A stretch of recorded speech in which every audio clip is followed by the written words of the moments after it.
Okay, you just said a whole lot that made me my mind go in about 3 different directions at the same time.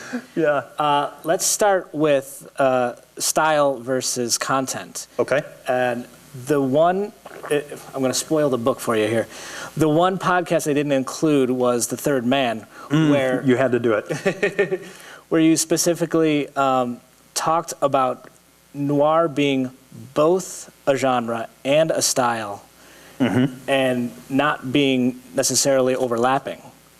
Right. There's the big debate: is noir a genre? Is noir a style? There are several debates, and you know, if you've read criticism about noir, there are certain debates that get rehashed over and over. Is it a style? Is it a genre? What are the dates? What is a noir? What isn't a noir? And essentially, we set up a book that set out to not answer any of these questions. Right.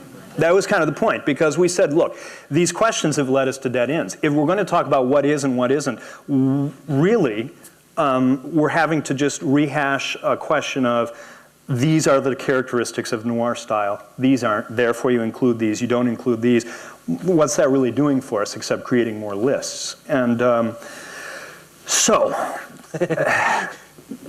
I'm sort of losing the train of thought here. I'm trying to think of the easiest way to answer that.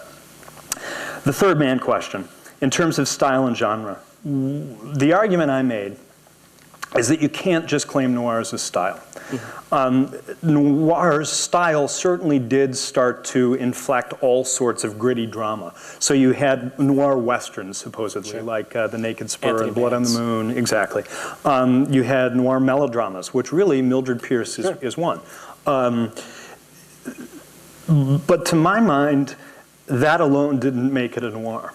And the big debate Rich and I had around the Third Man episode, and this is the one that has received the most fan response, I think, and I always seem to come out on the wrong side of this debate with fans, so I might as well fess up now. My contention is that The Third Man is not a noir, and that it's been really misunderstood. Not only is it considered a noir by most people, it's considered one of the 4 or 5 exemplary noir of all time. And my contention is that at its heart, philosophically, it's more of a war picture. And this goes back to the question of genre then. I don't think that noir is just a visual style.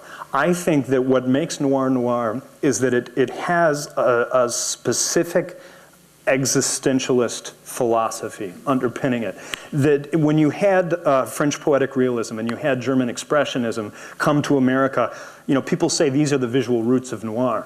And that's probably true, but when they were German expressionism and French poetic realism, they weren't noir. Right. So something else has to be happening. And to just say they arrived in Hollywood and became noir is not sufficient to me. They arrived in Hollywood and they encountered hard-boiled mid-century American writing, and they became noir.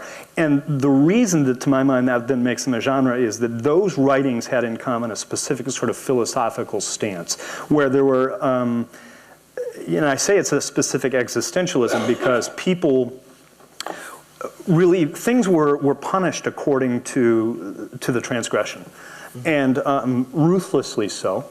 But you know, people weren't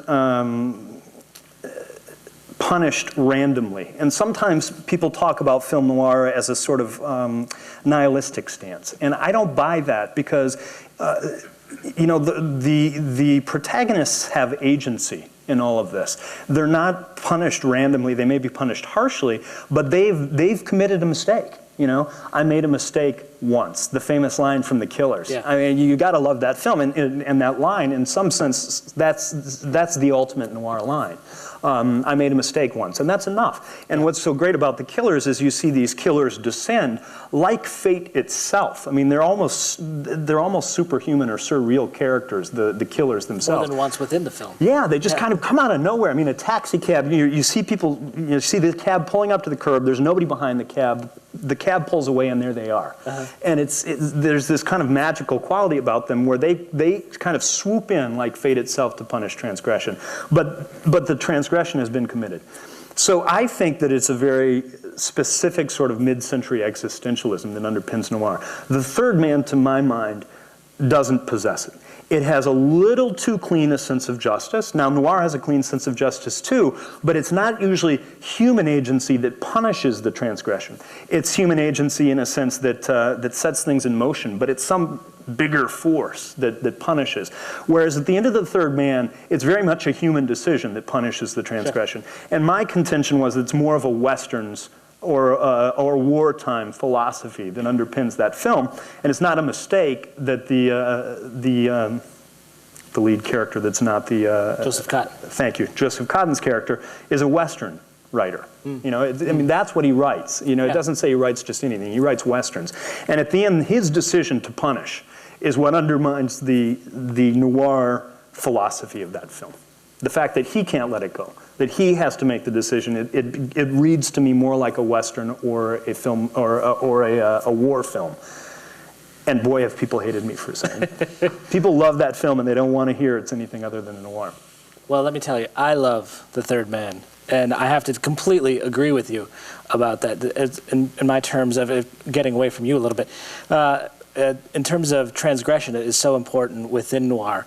The protagonist and how he transgresses and his journey from that transgression to the punishment is that distance between the light and the dark is what where he travels, and that's the story. Or the gray and the dark. Yes. There's never any light, really. Exactly. I mean, they already start kind of wounded and damaged, and that's what makes it so appealing. It's a question of how damaged you're going to end up. Yes.